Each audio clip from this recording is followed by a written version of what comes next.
138 mil crianças e adolescentes entre 5 e 17 anos estão no trabalho infantil só no estado de Pernambuco. Para discutir formas de erradicar esse mal, a vereadora Aimee Carvalho convocou uma audiência pública realizada na Câmara.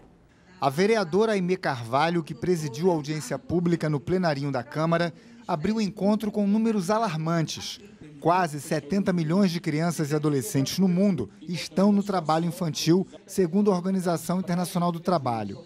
No Brasil, são 3,5 milhões de menores de 18 anos nessa situação.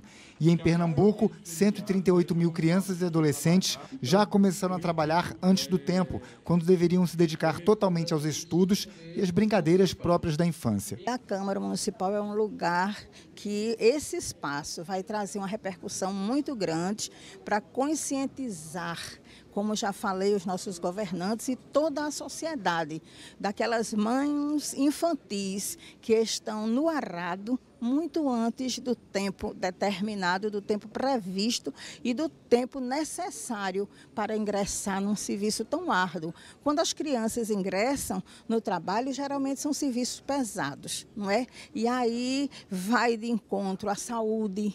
Esse trabalho infantil deixa sequelas, muitas vezes irreversíveis. E é isso que eu como vereadora, pretendo curar e minimizar isso no nosso Brasil, no nosso estado. A parlamentar é autora de 2 projetos na Câmara de combate ao trabalho infantil. Nós temos 2 projetos de leis. Um são uma semana, 5 dias de conscientização. Então, isso será feito na mídia, serão feitos essas propagandas também nas escolas. E outro para que levante uma frente parlamentar para justamente erradicar o trabalho infantil.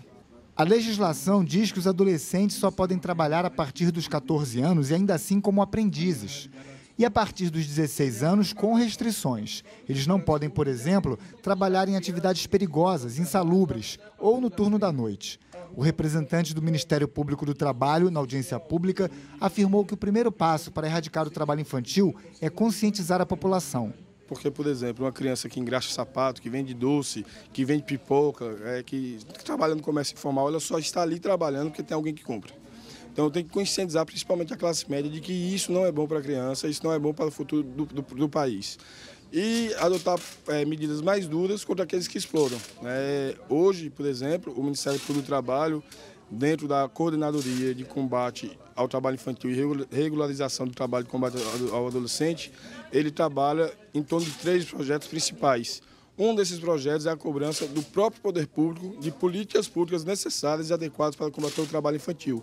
Porque não adianta também simplesmente proibir a criança. Nós temos que proibir a criança e dar, na medida do possível, alternativas para que ela possa ocupar o seu tempo, ter um contraturno escolar, um melhor aparelhamento dos núcleos do PET, para que essa criança ela tenha muito mais atrativo em estar num local onde ela pode continuar sendo criança do que no lugar que ela vai precocemente trabalhar, pulando etapa e sendo um adulto de uma menor estatura, de menor tamanho. Então, é importante sim, agora também é importante conscientizar a população, é importante esse tipo de audiência, porque eu costumo dizer que esses recentes episódios aqui que aconteceram em Recife abriram os olhos de muitas pessoas para o problema.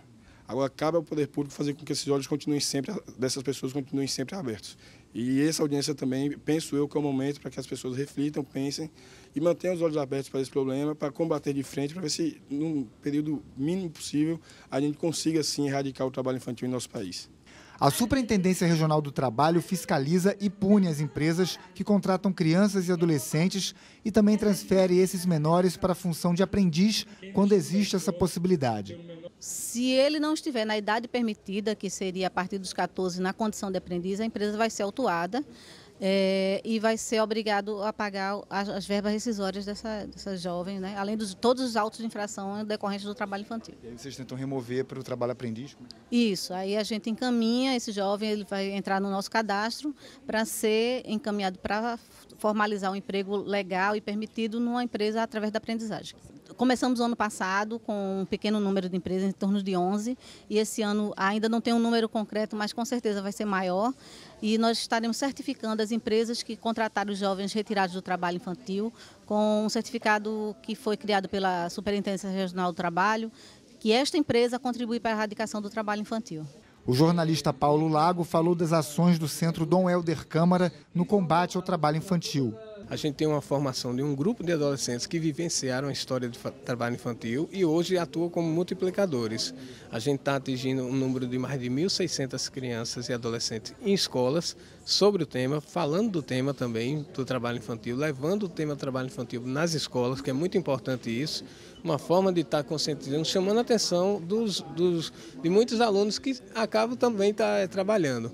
A gente tem isso. E também temos a atuação política de acompanhar as políticas dos planos municipal, né, que está parado, a gente não está sabendo como é que está sendo executado o plano municipal e o plano estadual, que será revisado ano que vem pelo Conselho Estadual da Criança e Adolescente. O Fórum Estadual de Prevenção e Erradicação do Trabalho Infantil, criado há cerca de 10 anos e que reúne 22 instituições governamentais e não governamentais, também enviou representante à audiência pública, a advogada Tamila de Mello. Uma das principais causas do trabalho infantil é a forma como as pessoas entendem o trabalho infantil, ou seja, a culturalização do trabalho infantil.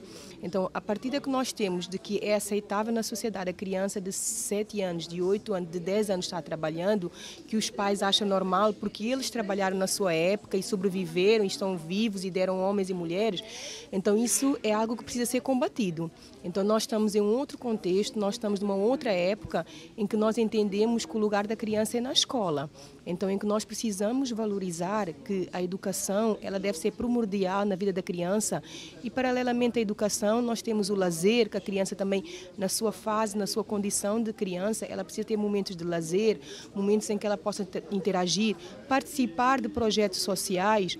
Muitas das famílias submetem os seus filhos à questão do trabalho infantil porque existe uma carência familiar em termos de rendimento que precisa de facto ser combatida pelo governo municipal, pelo governo estadual, pelo governo federal. Ou seja, precisa haver uma interação de 3 esferas políticas para que haja rendimento suficiente e condições para os pais sustentarem os seus filhos com uma qualidade de vida mínima, sem que haja necessidade deles de forçarem os seus filhos a condições de trabalho infantil. Os vereadores Luiz Eustáquio e André Regis também prestigiaram a audiência pública, além da deputada federal Luciana Santos, que é relatora da CPI na Câmara dos Deputados, que vai investigar o trabalho infantil no Brasil. E o programa de hoje fica por aqui. Tenha um ótimo dia e até amanhã.